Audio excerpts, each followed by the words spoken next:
Well, I think we'll just get started. If you can all hear me all right. Yeah, I guess we really didn't know what to expect, so just thanks for coming. I want to say thanks to Trinity for letting us use the space here and just letting us kind of have an informational meeting tonight. My name is Kurt Frangi, and I work for Habitat for Humanity here in Sioux County. And then we have a couple people there in the back that also, Rob and Sharon Skelling and the Lucinks, they've worked with World Renew and have a lot of experience with that. So Rob will offer some insights later if you got good, tough questions for him. So yeah, just want to give an opportunity really tonight just for you guys to ask questions, and we'll share some tangible tips on construction side of things and trying to get a little bit of start on your house back in order. But first I'll have Zach offer prayer for us.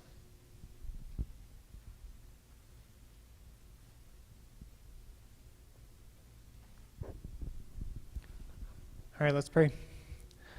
Dear Heavenly Father, we just come humbly before you this evening, and we offer this night up to you, and may you give us the words to say and the wisdom and the knowledge to share, that it may be helpful and tangible for all who hear this, and may be helpful in everything that they need. And we just pray a blessing on this community. We just ask you to touch the hearts of the people, that they may see, feel, and know that you are still here, even amongst all of this that we see.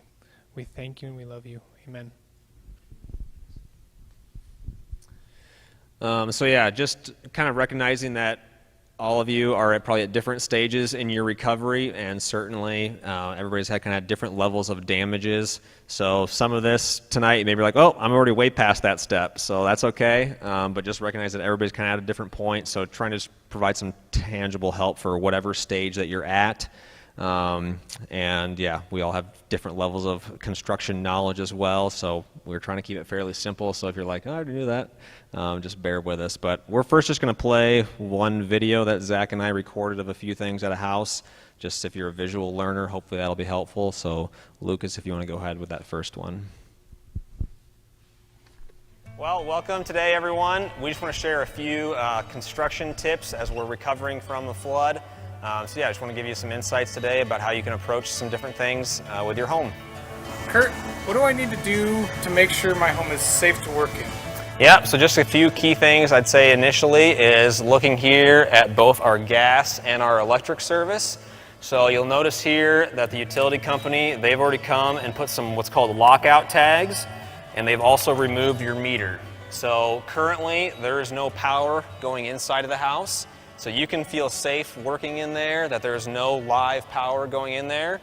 And these tags are really meant to keep you safe. You are not supposed to cut these. Only the utility company is supposed to cut these to re-energize power. So you just leave that like that is.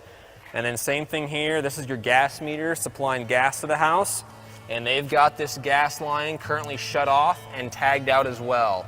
So you don't need to worry whether you had a stove, a furnace, or a gas water heater. Currently there's no gas going into the house, so you don't need to worry about anything. So just leave that like that is right now. So, and then a couple other things maybe as you're actually going to go inside of the home to think about. I would recommend, if you're going to be working in there for an extensive period of time and you think you do have mold, it'd be a good idea to wear what they call an N95 mask, just for protecting you from breathing any mold in. If you're probably making just a quick short trip going up and down the stairs and out, maybe you don't need to wear it then. But if you're going to be working in there for an extensive period of time, it'd be good to wear that just to protect your lungs and your health. And certainly always wearing gloves just to protect your hands from any sharp objects that you might encounter. That'd be a smart thing to do too. And then as you're just thinking about maybe a path, let's say you're going up and down your basement stairs or walking out constantly, I think it's just a good idea if you have an exterior door, maybe you just want to take it off for that day or prop it open somehow, just so you don't have to worry about opening and closing all the time, or if you got other people that are coming in and out. But also if you would have maybe like extension cords, like if you don't have power yet and you have an extension cord that's running to your basement for a fan, for a dehumidifier, just think about a good path to put that cord so it's not a trip hazard for you or for anybody else. So just trying to really look at those paths, those walking paths where you're working, making sure there's no nails sticking out or any other sharp objects, just to protect you and any other volunteers that are working with you today. So now that I know that it's safe, what's my first steps? What should I be doing? Yeah, so it looks like, you know, you did a pretty decent job really of getting, looks like you got all your personal belongings out, so that's really good. If you had any remaining personal belongings that got wet, you really want to get those outside just so that they can dry if you're going to try to save them, but also, you know, if they're up against a wall, that's going to be trapping moisture somewhere. So you really just need to get everything outside of your personal belongings to make it so that they can dry, but also anywhere that they're sitting on a floor or lean up against a wall, that space can dry out as well. So after you've done that, once you get that all cleaned out, then it might seem like a really small, insignificant things, but it's just, again, a way to clean your house well and to get ready for the next steps of actually repairing and rebuilding.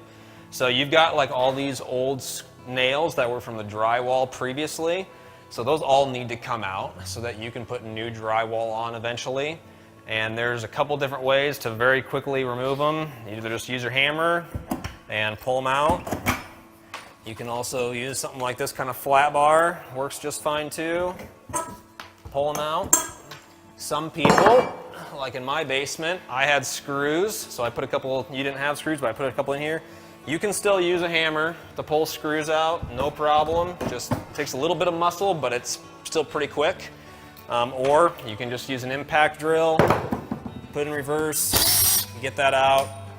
So at the end of the day, we're just trying to get it so that stud has no nails in it. It's completely clean. You know, I even see, so you cut some drywall out here, but we still got a little bit left, or we got these little chunks of drywall. You want to get that all off. So you can see even that little bit of drywall's already got some mold, a little bit of black mold growing on it. So you want to get all those little chunks of drywall off so you can get it as clean as possible.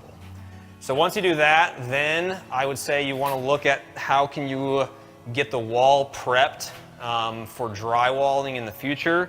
So drywall comes in mostly 48-inch wide sheets, but also you can get it in some 54-inch sheets. So what I would do is I'd come to this wall here, and I'll kind of look over here at a high point that you've already cut at. So here, yeah, you're close. You know, on that wall you might have to go a little bit higher. But let's just say on this length of wall, we're going to cut it at 49 inches. And you might say, why 49? Why not 48? You want some space off the floor, both for flooring to go under, and so your drywall isn't actually way tight to the bottom of your floor. So I think in this case, we're just going to go 49. So if you would make a, I make a mark there, and just for example purposes, I'll just make another mark here. You'd eventually have to go all the way across. Actually, because that window's in the way, we're going to go over here, just so we can show people. So then I made my couple marks. Then you can use a chalk line. And Zach, let's just go over here. That window's going to be in your way. Oh, there's my mark. Kurt's known for not making big pencil marks. So do that. This way you get a perfectly straight line across the wall that you're wanting to cut. So you get a smooth, even cut for your new drywall. And then I'm sure there's a bunch of different ways I've heard of people cutting this off. I've even heard people using circular saws. And it's going to be really dusty when you do that, but it's probably pretty quick. Today, just to show you a couple examples, I'm just going to take a utility knife and I'm going to score.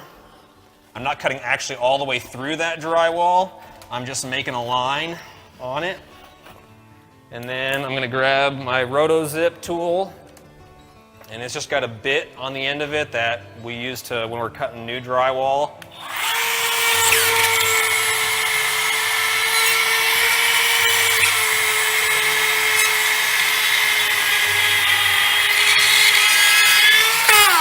Okay, so I just made a line there, and then after that I should be able to boom, just take that off like that.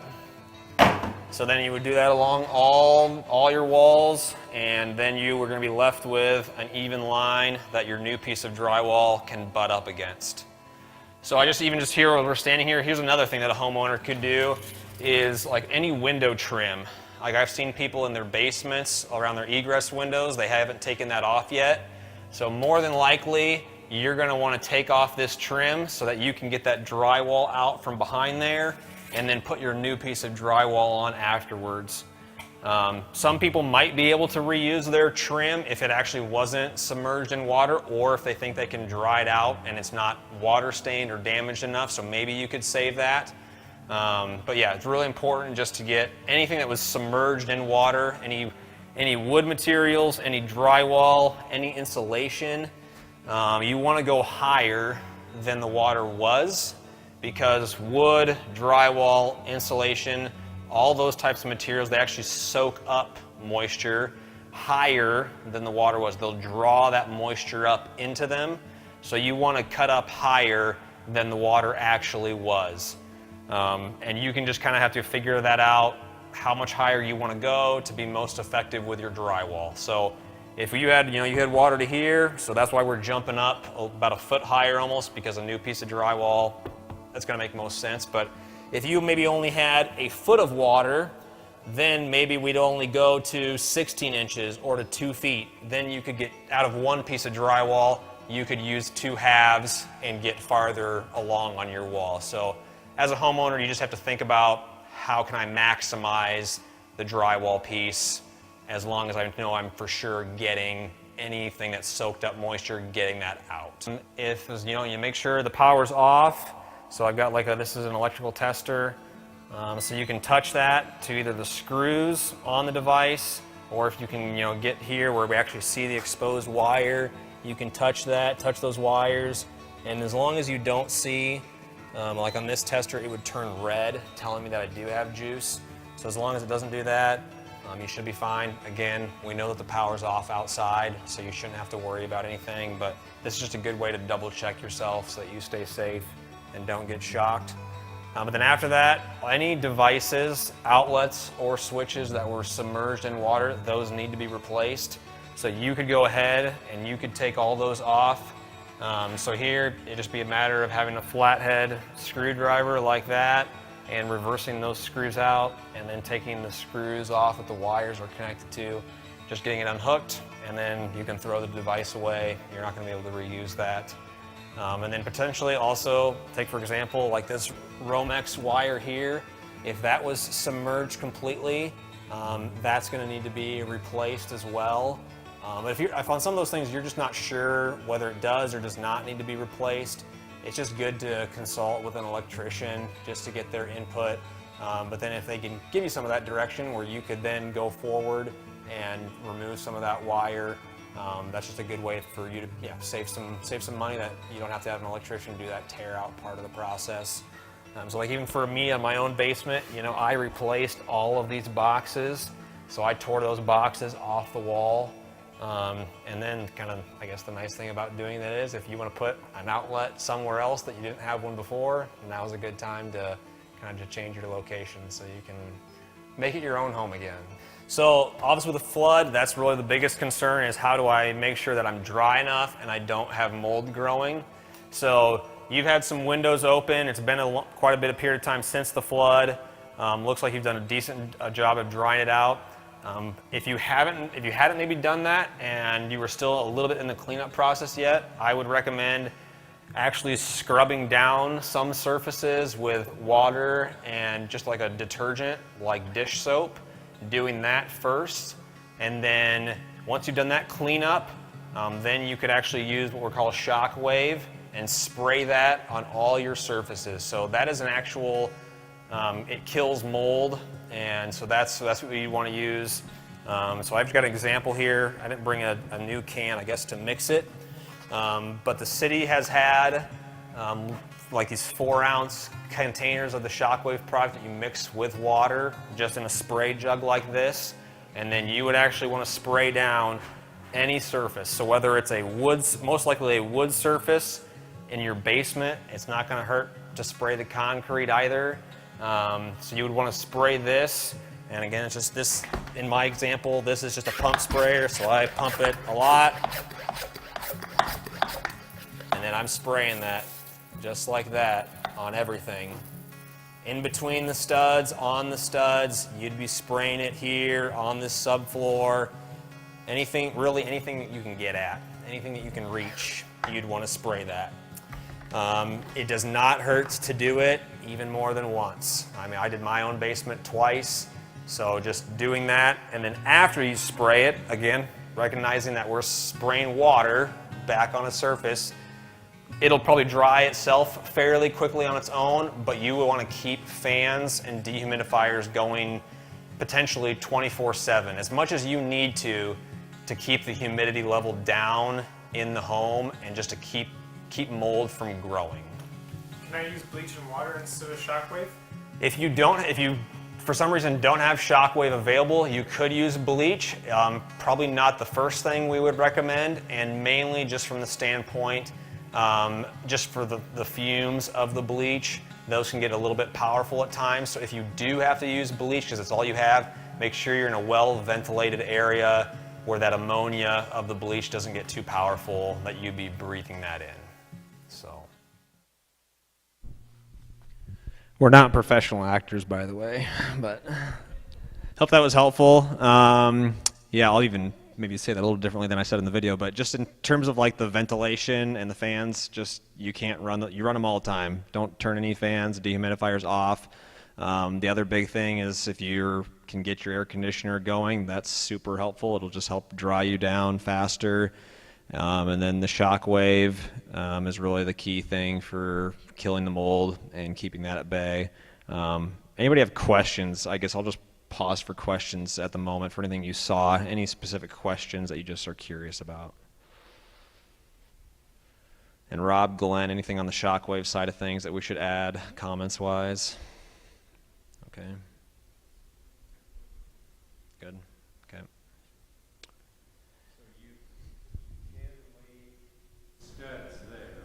Yeah,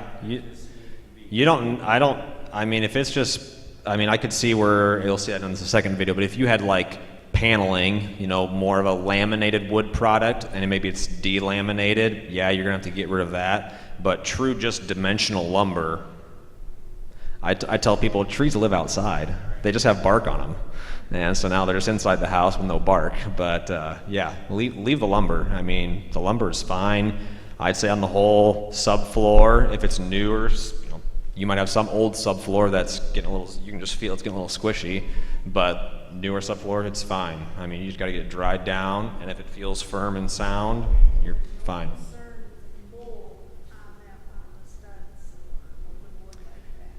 If you see that it's there, yeah, then I would say you want to scrub it down again, and then spray it again with a Shockwave.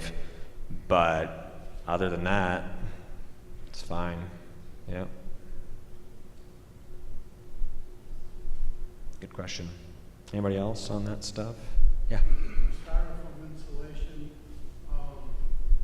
in lieu of foam insulation. Is that As a product, or do foam board type insulation you're wondering about, or? Sure, 2-inch blue foam, or compared to doing a spray foam. I'm sure the spray foam Costs more. Yeah. But does a styrofoam do about the same? The R value is the same. I mean, the R value is the same. It's just a little bit, when they spray foam, then everything is sealed perfectly tight. Just when you're cutting that styrofoam, it's just hard to get it perfect in all your different cavities and rounds. So, but yeah, I'd say a lot of people, I mean, some people are just gonna put, if you had fiberglass bats and you cut out and it's fiberglass bat and it's dry up there, some people are obviously just gonna put fiberglass bat back in the bottom, and there's nothing wrong with doing that. I mean, that's what a lot of people would do. But there's two types of spray foam. There's what they call open cell, and that actually will soak up moisture. But there's also what they call closed cell, and so that will not take on any moisture. So, like, I've been in a basement where it was closed cell foam, the entire wall cavity, floor to ceiling was that, and so we power washed it, and it's fine. Just leave it there. It cannot take on moisture. Yeah. The basement was full of water, and we put on the main If you're like, do you see any cracks on the cinder blocks? Not that I can know, but there's one on the floor in the one bedroom. The floor had a crack in it. The cement, the concrete floor itself. But if the cinder blocks themselves haven't had any cracks, I mean, if you don't see them, like you don't see any visual cracks, or it hasn't, like, you don't sense that it's like pushed in or anything. We didn't know if, because it came, Just you're just wondering the weight of the water. the way water came in, if it would come in. Oh, and get down in those cinder blocks. Yeah. It's not impossible. That's where I'm worried about. Sure. That's a valid thought. Because it's like it's a center wall. The block. Yeah, but I'm saying, is it actually on the exterior, or is there a middle? All the way around.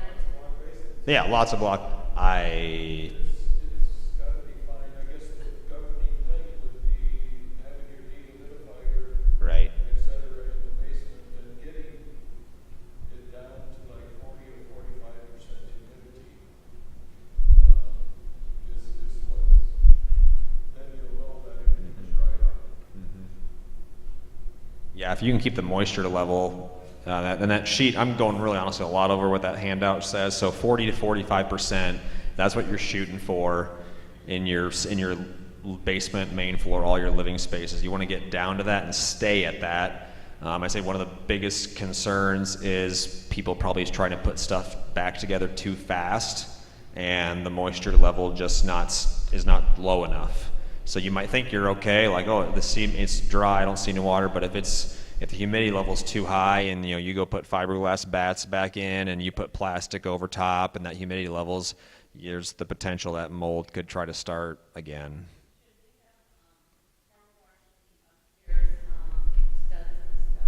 On the main floor, I guess I don't know that I would say that's you're putting a lot of water then by doing that. You're putting a lot of water in your living space doing that. So I think if you can get it dried, and if you got to do a little bit of like hand scrubbing, maybe that still makes some sense to do.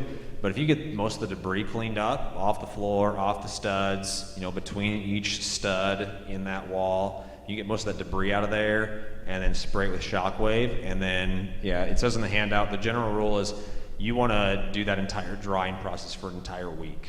So ideally fans, dehumidifiers, and really ideally air conditioning, which I know some people also got to get that back. But I mean, yeah, ideally you want all those things happening for an entire week before you'd even put anything back in. Yeah. Yeah, go ahead. How do you get those stupid staples off the floor? Yeah, one at a time. Yeah, I have the same thing. Sometimes even as simple as like just using a screwdriver, if you can get under it just a little bit with that. I know it's not a fast process. I have a really, really narrow flat bar. It's actually a beehive scraper, which is a weird thing. But that is so thin and so stiff, then I can get right underneath that and pop it. A needle nose pliers. It's just there is nothing fast about it. Nothing fast about it. There's no way to just cover over it? That's in the Is it in your actual subfloor, like 3/4 inch subfloor, or is it in what I would call 1/4 inch underlayment? Because the other alternative is to beat it down. The subfloor, he had to pull all of it up. Okay. And they had, like every 2 inches, they had staples. Sure. And that's in the subfloor, the 4x8 sheets of. Subfloor under that, and Okay. with staples all over, and then there was just the flat floor that's above the. You got a lot of layers. Instead of taking one off, they just put another. Sure. I don't think there's anything wrong either with just hammering them down. I mean, if you don't want to, that's the other alternative, is just hammer it down flat to the subfloor. Well, we had to pull the subfloor up. It was soaking wet. So you're going to be putting new subfloor in anyway. Yeah, we're gonna have to because Yeah. all the stuff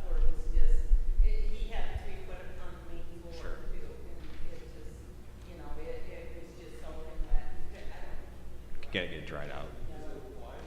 It was particle board, it kind of fell apart once you got this fork thing. It's a roof fork, Yeah. but it got all this staples in it. So it was fastened on with staples, and so the staples are in the floor joists. The joist, the whole subfloor, everything. Gotcha. And then there was another subfloor under that, and then there was the plywood that was literally on top of the basement, the joist in the Yeah. basement. So you have to take all of it off. All but we left that. You left the plywood. bottom layer. Yeah, that plywood, because the other was just soaking wet, we had. Sure. Plywood should dry out, that should be fine. Yeah. And now you got staples in that plywood, right? Well, we didn't take it out. Yeah. I thought, I wanted to sell it. I don't think there's anything wrong with hammering them down. I mean, yep, either fine, it's fine. Because we're just Sure. walking up. Yep. Yep. Yep. You still find it unloaded. Yeah, I know. Yeah. But more than staples less than that over time? Or not? I don't know that that would be a concern. Yeah, it's not going to affect anything else. Any other questions? Those are good questions. Let's see if we had this actually in the video, but so you saw them in that one room and they had plaster and lats. So Zach's question was, well, what about plaster and lats? What do I do? So obviously the plaster needs to come off, and every situation is different. Possibly you're going to want to take the lats off too if you're going to be doing the entire room.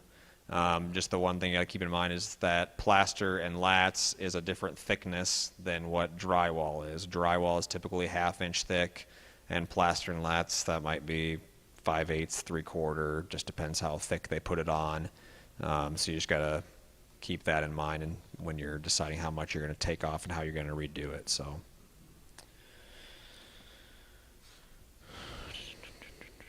Yeah, I'd say really just the biggest emphasis, I don't want to say don't start doing something, but you just got to really make sure that your humidity level is down and staying down before you start putting stuff back in the walls and closing stuff up. That's the biggest thing. So good. Let's go ahead and do the next video, Lucas.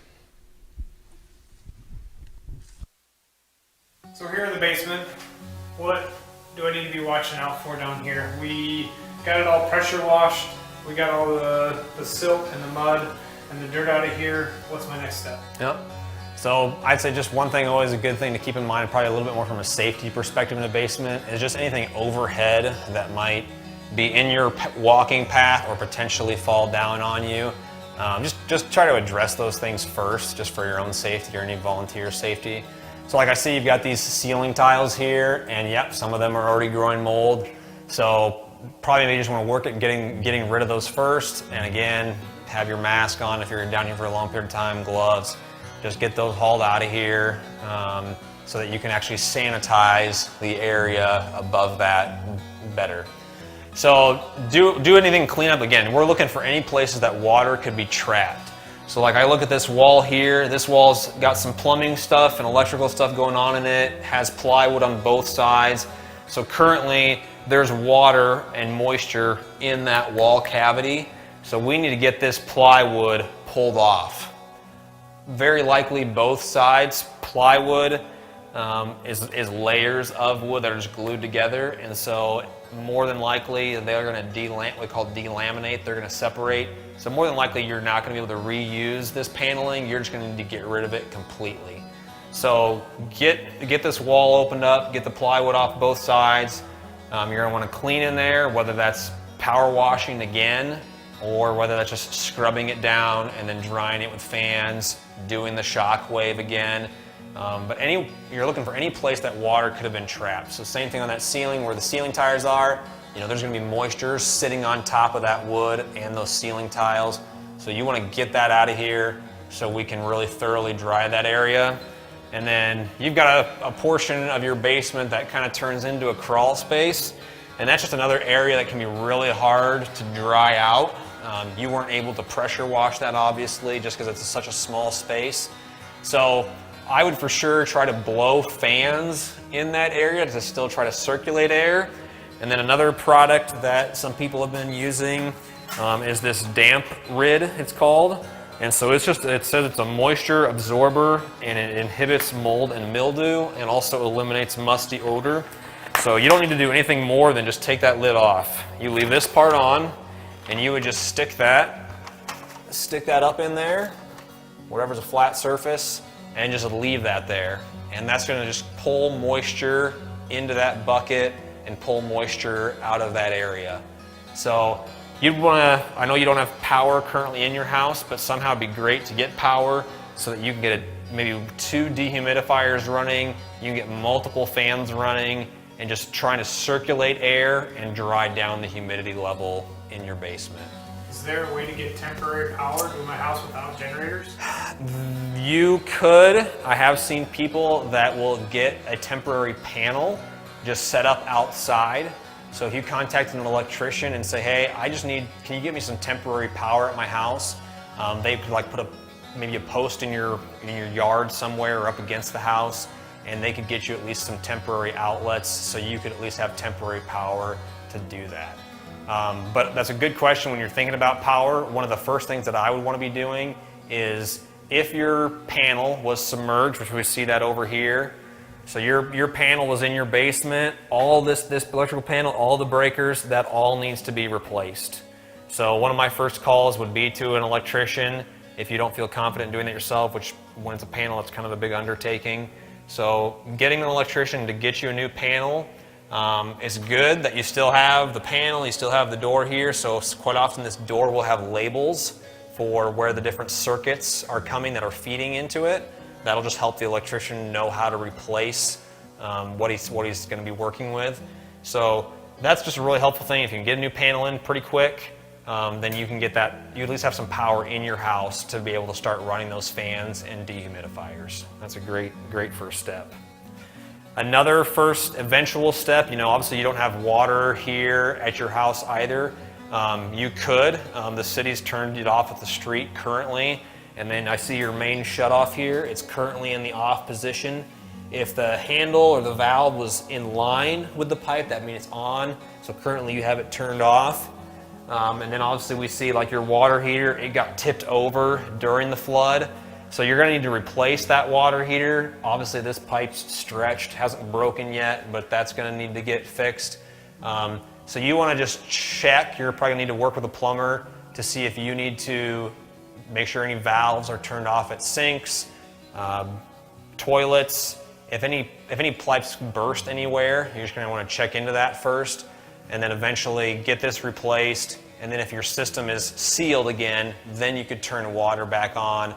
You'd have an outdoor faucet, so if you need water out there to clean stuff, you could have water again. And then another next step would be on the mechanical side, so what we call HVAC or heating and cooling. If your furnace was submerged, you're going to want to also get a HVAC person in here to help you decide if you're going to need to fully replace that. More than likely you probably will. Sometimes the fans actually surprisingly will still kick on after they get dried out enough. But the main reason I'd say at this point to get that running is so that you can use that to help you circulate air in the house. If you can get that fan running and get the air moving through your ductwork, that'll help clean out, help dry out your entire house. Good thing also to think about with your ductwork though, like same thing, my ductwork, some of them had water from the flood actually in that ductwork. So you can go one of two routes. You can replace all that ductwork, which obviously is going to be costly, or you could also there are cleaning companies that will come clean your ductwork. If they can get in your ductwork at all the different spots enough, they potentially could clean your ductwork and you could still reuse that. So those would be some things to get some people to help you evaluate what's the best way to approach your specific situation. But getting those mechanicals up and running is really the first step that I would look at doing. You have to do that type of stuff before you can actually go maybe re-insulate, put new drywall on, because if you got to run new wire or you got to fix some water lines, you got to address those mechanical things first. So does the AC help dry things out? The AC will help dry things out. It's not necessarily that the air conditioner itself is maybe not going to be running, but just at least the fan part in the furnace, bottom of the furnace, there'll be a fan. That's at least blowing air. So you're at least cycling air. If your air conditioner wasn't submerged and that part is working, that'll be good because the air conditioner will actually pull moisture out and actually help you dry down even faster. So yes, that'd be great if you can get your AC running again.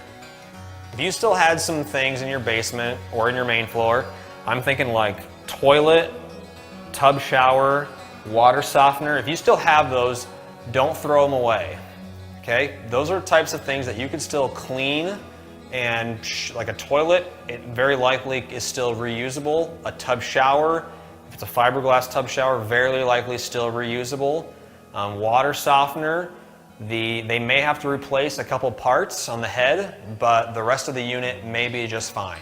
So call whoever you bought the water softener from or whoever you know services those, just to ask them to come look at it to see if they just maybe have to fix some parts.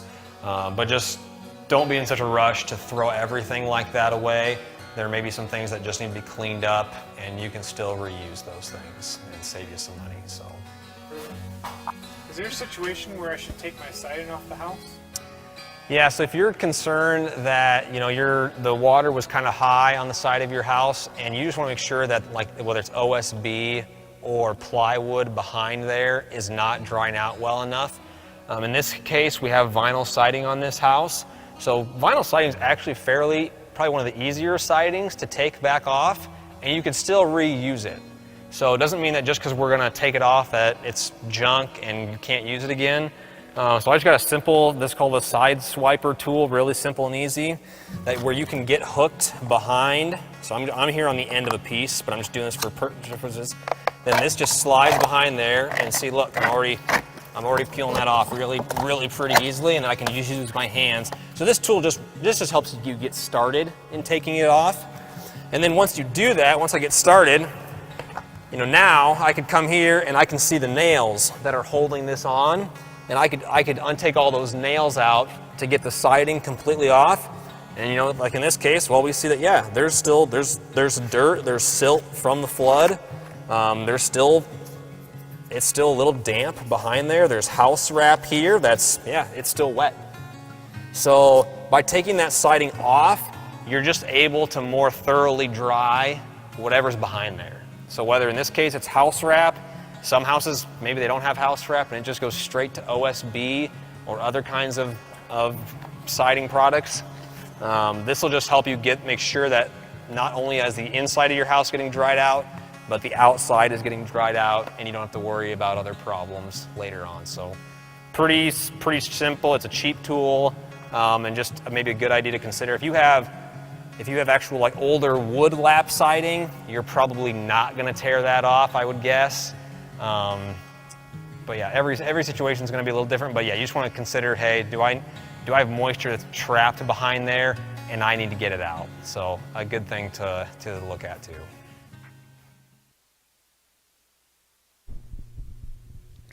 So yeah, I hope those were a few more helpful things. Zach had just had a good idea. I should encourage you just to get multiple quotes. I know that in the initial phase, I probably was the same mindset of, well, I'm just going to take whoever I can get because I'm sure they're all going to get busy really fast. But still, just take time, get multiple quotes. Hopefully, everybody treats everybody honestly, but there will also probably be companies that'll take advantage of people a little bit. So just encourage you to get multiple quotes. I'm a guilty one that threw stuff away too quickly, so I had to get a whole new water softener myself. But if you haven't done that, hang on to a few of those things yet that can probably be reused. But yeah, really, I would say just initially focus on getting your power, getting your water, getting your heating and cooling back up. If you can get those mechanicals started again, that really helps you kind of out with some of the other next steps that you need to do. So focus on that a little bit. Any questions? I guess I'll just do that now too. If you have any questions on what we saw there, talked about.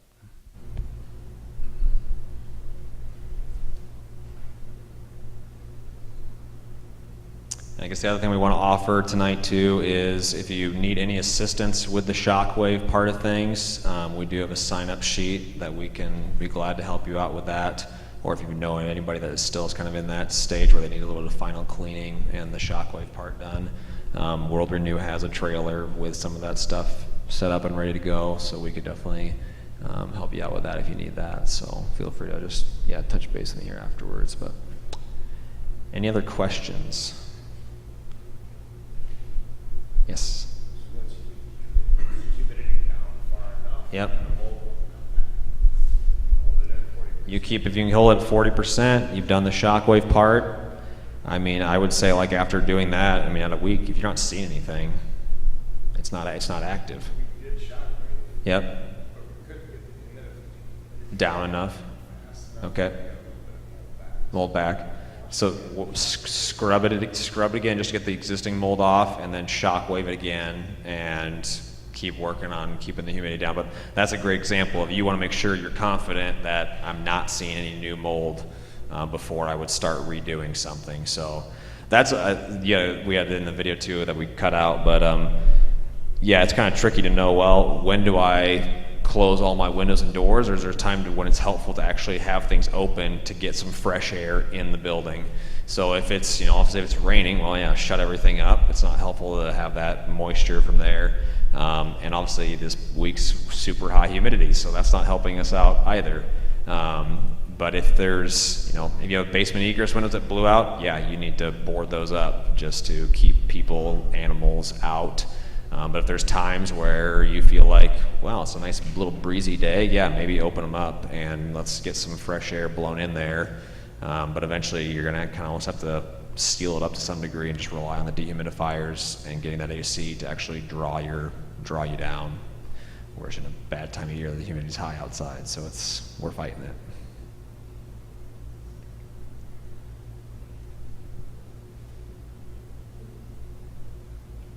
So this is a really small group, so I'm just going to ask, what other needs are you sensing you need in terms of just house repair?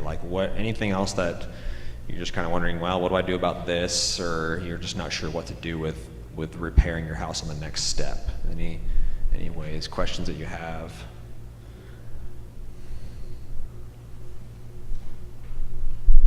there any groups that are going to come and help with this replacement? Yep. I think it's safe to say World Renew is. Safe to say that World Renew will in some capacity, Rob. She was asking, is any groups coming to provide free labor in some capacity? Yes, World Renew, which was here last time in 2014, they plan on coming. So they've done a little bit already in Hayward and there's been some initial conversations. So yes, World Renew plans to get up and running here at some point. So typically they don't come, honestly, typically this soon, like after a disaster. Usually it's, on the average, they say probably 9 months down the road when they come, but they obviously know that Northwest Iowa doesn't like to wait that long. So they do plan to, we're trying to expedite it as much as possible. Yes. So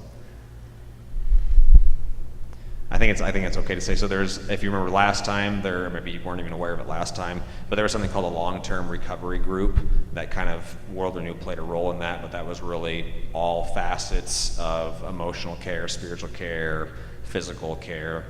So that as well, it's just kind of in the initial stages of getting organized again. So that'll play a big role in just helping our community get back on our feet. Mississippi, Jackson, for about 12 years. So I kind of know. Yeah. Yep. So it'd be nice to have that. For sure. Yep.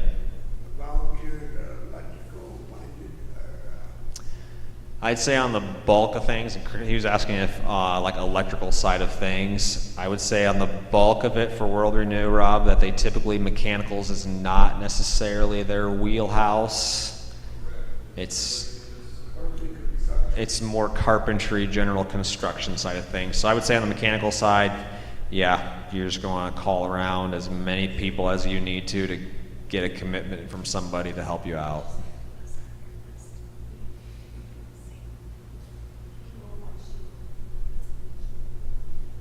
Anything else for anybody?